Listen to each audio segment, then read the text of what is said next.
Hey everybody, and welcome aboard to Local Matters. You know, it's been a tough couple of weeks for many throughout Calhoun County, especially for anyone connected to Jacksonville and Jacksonville State University. You see, on March the 19th, 2018, that area was struck by an F3 tornado. According to officials, the tornado peaked estimated wind speeds of 150 miles per hour. Alabama Governor Kay Ivey sending state resources to those affected areas, especially to Jacksonville and Calhoun County, also declaring a state of emergency in response to that storm. Now, rehabilitation efforts are now well underway. But according to those who provide counseling, the effects of tornadoes can be long-lasting, and the resulting trauma can reverberate even if not directly affected by the disaster. When we come back, we're going to take a look at some of these effects and what you can do to help those who might begin to show signs of post-traumatic stress. You know why? Because if it's local, it matters. Dance. Let me see you move.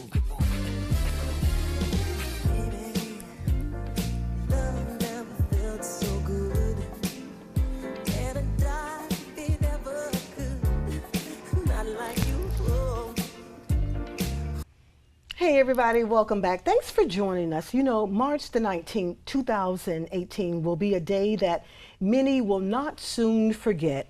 Many communities were hard hit when storms and tornadoes peaked estimated wind speeds of 150 miles per hour.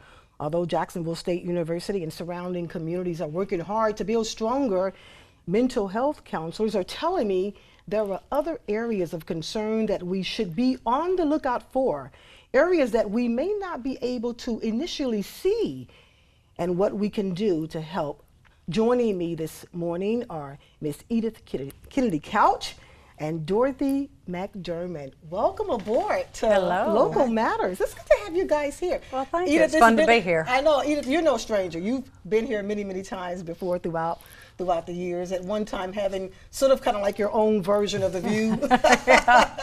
It was fun. Quite a few years ago. I know. We need to see what we can do to get that back. All right. That'd back. Be fun. Yeah. As long as you do it with me. Yo, no. I mean, we dance together. I know, right? Look, I'm already working like 4 or 5 jobs, you know. Oh, what's one more? I know. What's one more, right? And Miss Dorothy McDermott, welcome aboard to you. Hi. Very good to have you.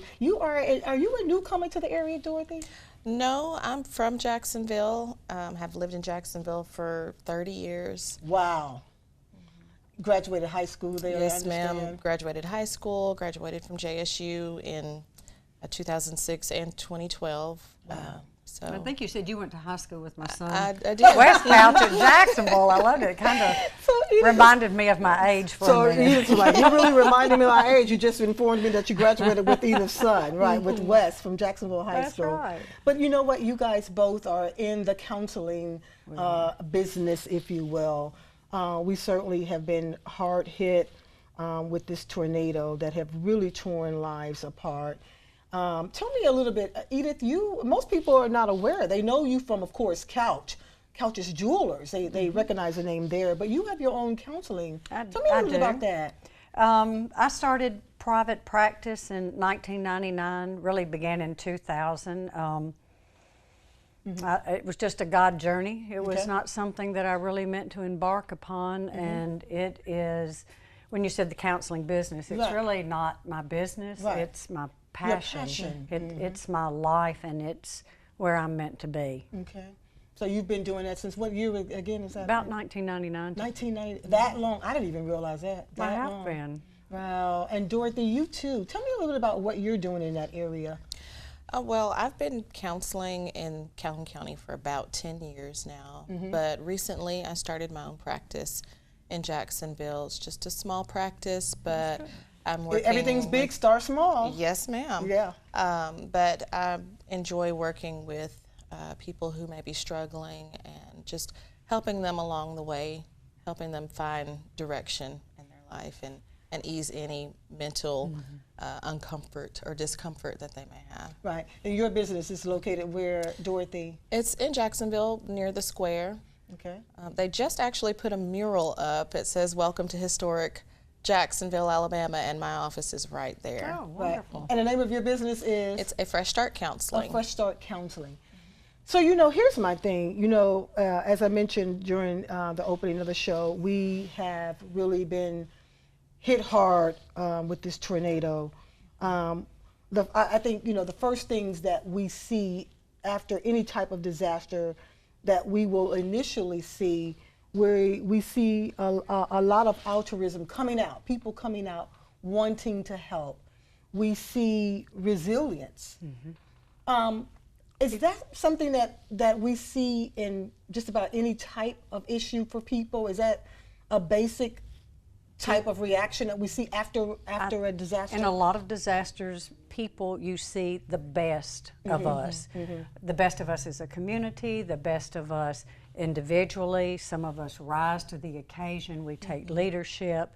It gives us new drive, new goals, and it pushes us. So absolutely, you will have some people, like we were talking about earlier, the post-traumatic growth. You will have some people who will find a new purpose, and you need those people to bind us together and to help lead us and guide us. And often right after a disaster, there's so much work to do, so it gives people purpose and something to preoccupy their mind, so they get up and they move the trees and cut the trees and they get busy. Right. And that's important. And for me, that was a new term. We all have heard, all too often, post-traumatic stress. But we don't hear so often post-traumatic growth, where people will find new value, new purpose, even after a disaster. I hear them in my ear. We've got to go to break. When we come back, I want to talk more about post-traumatic growth. But I also want to talk more about the areas that we don't see after a disaster. And those are issues that are concern me most. So we're going to talk more about areas of growth and also areas that can really affect people, sometimes in very negative ways that we don't see. You know why? Because if it's local, it matters. We'll be right back with more Local Matters.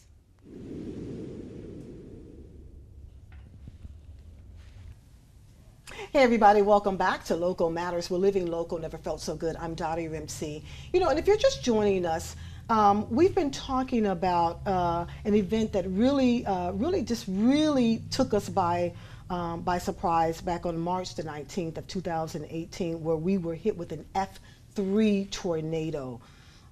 So often we hear, many times people will say, and people are saying, that is so terrible. And yes, we are so blessed because we did not have any fatalities. We lost a lot of things. We lost a lot of stuff. But let me say this. I wanted to do this show to create awareness that, yeah, we lost a lot of stuff. But in that stuff, there's a level and there's a sense of security, and it's not easy. It's what it is that we say this all the time, that thank God that we didn't lose any lives. We can rebuild, and we are working hard to rebuild. So I wanted to create awareness because we are rebuilding, but there are areas that we also should be concerned about that we don't see. And I have on set with me to help us better gain perspective of areas that we don't see. I have with me Miss Edith Kennedy Couch, also Miss Dorothy McDermott, and also joining us here on the second half of the show is Mr. Terrence Cannon. He is my former student. He's also a JSU intern who also lived in the reserve apartments there on campus, one of the hardest hit areas. And he thankfully was here at the station the night that tornado hit. He was here working, so he was not there when it happened. But Edith, I'll start with you. Okay. We do say that very casually. We lost a lot of stuff, and and it is good. We did lose stuff, and we didn't lose any lives. But there are so many areas where people are going to be affected from this for months, for years. Help us to understand that. Well, when you first have trauma, a traumatic event, the body kicks in first. Then the feelings kick in. And so at first everybody is aware of, they're lucky, they're aware of the destruction. They come together, they work together, and the body is alert. You're hypervigilant, you're fixated, and you have a purpose. And so that keeps us going and that pushes us. And that's actually the body's way of protecting, because it's becoming geared for another traumatic event. It's preparing for an emergency. So after a traumatic event doesn't happen again, after the tornado, after it's over, and we see that another one's not coming immediately, then your body starts to relax. And that's when you can start to see some problems. People will have problems in their body, and you jump in here and help me anytime. Their sleep is affected, their diet is affected. I had a full screen. I wanted to bring up some of those areas you're actually talking about. Right. And so then your emotions get involved, and help me with this. You'll feel sad, And you can feel sad, angry. Sometimes people will feel irritable, overwhelmed, and fear can start to kick in. Absolutely. The full screen that I had created, I wanted to bring those up, if we don't mind. Talking with my director now, I wanted to bring that full screen up because I wanted you guys to really take a look at those areas that I had created there in the full screen. Okay. There we go. With some of the common effects that people, again, can begin, and these are actually common. Right. Oh, very common. It's very This is very typical. typical. Yeah, this is very typical. Right after a disaster. And these signs are what help us recognize these are normal signs that people will go through after any traumatic event. The important thing to remember is that your feelings will change. You'll go from anger to depression. You'll go from grief to maybe madness. You'll go from being physical to being tired. You may forget. You may have trouble making decisions. Trouble concentrating. That's right. Memory loss is one of them. So what happens is, remember that even though you're experiencing all of these, this is normal, and those intense feelings and those variation of the feelings will decrease with time. Dorothy, you have your own practice there. You mentioned it's in Jacksonville. Yes, ma'am. When do we know, because those are common, when do we know when we're really in trouble? Because now it has gone from these are common, this is what I should be, this is natural. When should we be aware that maybe we're in trouble? If those symptoms prolong more than 3 or 4 weeks, then someone should seek counseling from a trained or licensed professional. There are many counselors in the area that someone can look to and seek out help.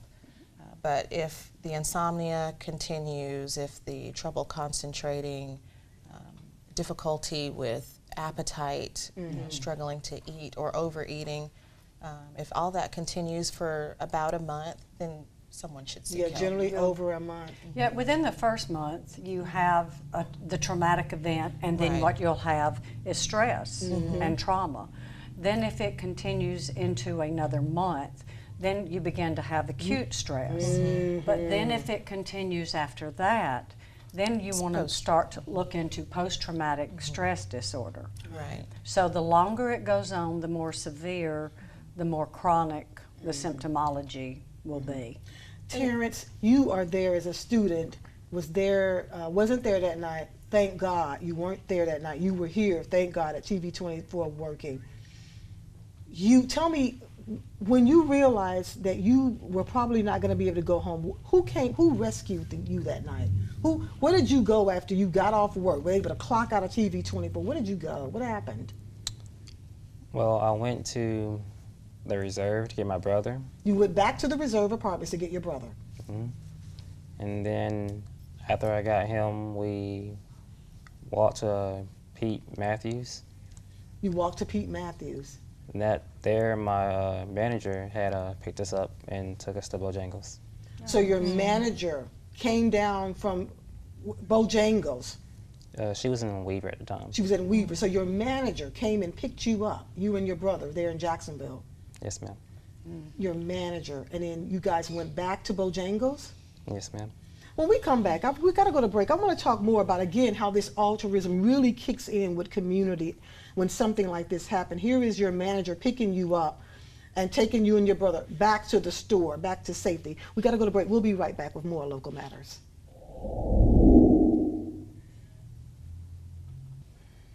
Hi, everybody. Welcome back to Local Matters. I'm Dottie Rimsey. Welcome back to Local Matters. We're living local never felt so good. If you're just joining us, we're talking about an event that happened to us on March the 19th, 2018. It's an event that I hope that we will never have to experience again.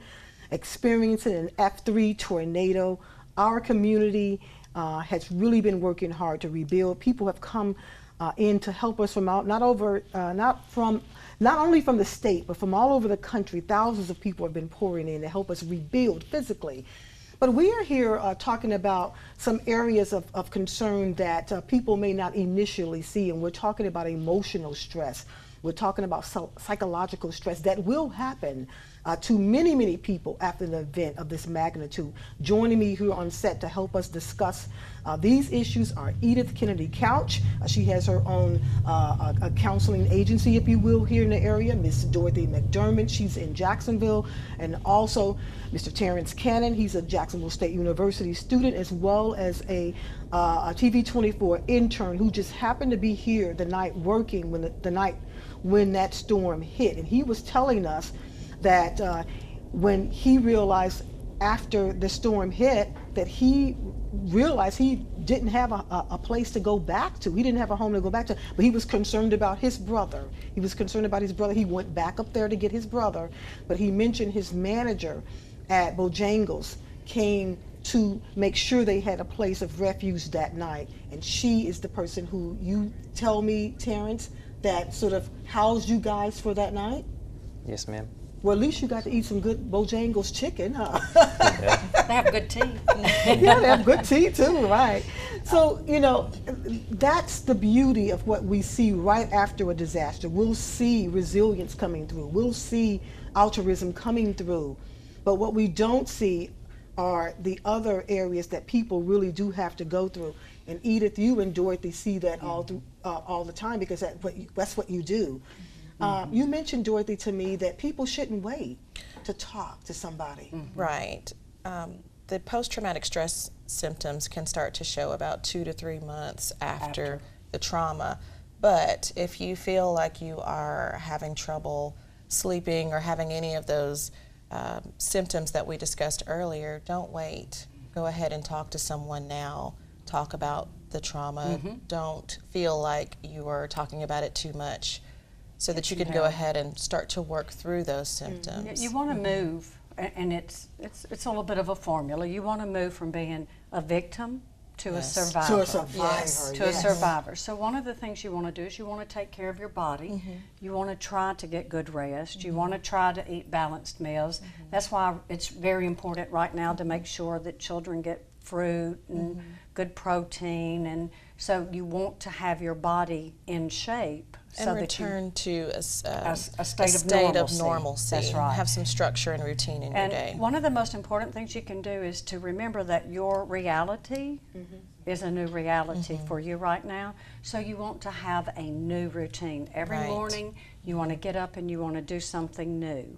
You want to make sure every day that you take care of your body. You want to make sure that you still do the things that you enjoy, such as singing, dancing, crossword puzzles, getting out, walking. And then when you do those things and you focus on planning for your future and planning, then your children will see that, and that's where they're going to learn to also cope. And I like that, because a lot of times people will spend a lot of time sitting there going, oh my God, I just miss what I used to do. You have to take action. I miss my old life. I miss getting up in on my house. Because again, people have lost their homes. They've lost all of their belongings. They've lost their memories. And it's not that easy. It's not, but just what you did, we're going to have a little counseling session here. Thank you. Okay. So what I tell you is you're absolutely right. Okay. And it was very easy for you to tell me, bam, bam, bam, I have lost this, this, and this. I've worked all my life for this. Yes. Okay, so then what I want you to do is I want you to dispute each one of those things by telling me what you do have. Yes. Tell me what you have, Dottie. What's special in your life? What pleasure can you get today? How can you laugh? What can you have now? What dreams can you make that you might not would have made yesterday? So we want to refocus. You've got to work on now, but you've also got to refocus and to plan and have hope and take it one day at a time, and that's what's important. one day at a time. Right. Change your self-talk. Absolutely. Change how you're talking to yourself about what happened. Challenge all of those thoughts, just what you said. Wow. You know what? There is so much. There are so many people here that are working to help us, to help us rebuild. So many people. If you are watching tonight and you are saying, I really want to help, because I haven't had the opportunity to do it yet, I can admit I have not gone to Jacksonville yet because I have already I've already had 2 dreams about the university, the way it used to be, because I've talked about it so much. I've heard about it so much. I've sat and I've taken it in so deep that I've started to have dreams. Okay. Now, And that can be stressful for people. Yes. They don't have to actually go through the storm. Right. They can Secondary develop trauma. stress, absolutely, from witnessing. So that's the other thing, is sometimes take a break from the media. Increase your social support system as well. Absolutely. Spend time with people that care about you and that you care about, and maintain your religious or faith practices. Absolutely. Cling to your beliefs. Here's what we can do. If you are looking for an opportunity to get involved, to help, there are so many different websites you can go to. You can go to JSU's website, boatloads of information. You can go to Calhoun County EMA website. You can go to Jennifer Maddox's team there at the Community Foundation's website there and look for information. The Red Cross. You can also go, of course, to Edith Kennedy Couch's. You can pull up her website there, her information. We have that. You can call her if you feel like you just need to talk to somebody because you feel like it's 8 weeks now and I still can't let it go. I still can't get over the pictures I lost. I still can't get over it. You can also give Dorothy McDermott a call at A Fresh Start in Jacksonville. She will be able to talk with you. The help is here. But that's what we've got to continue to do as a community. We've got to continue to work together, to band together. You know why? Because if it's local, it matters. We'll see you back here next week. Good night, everybody.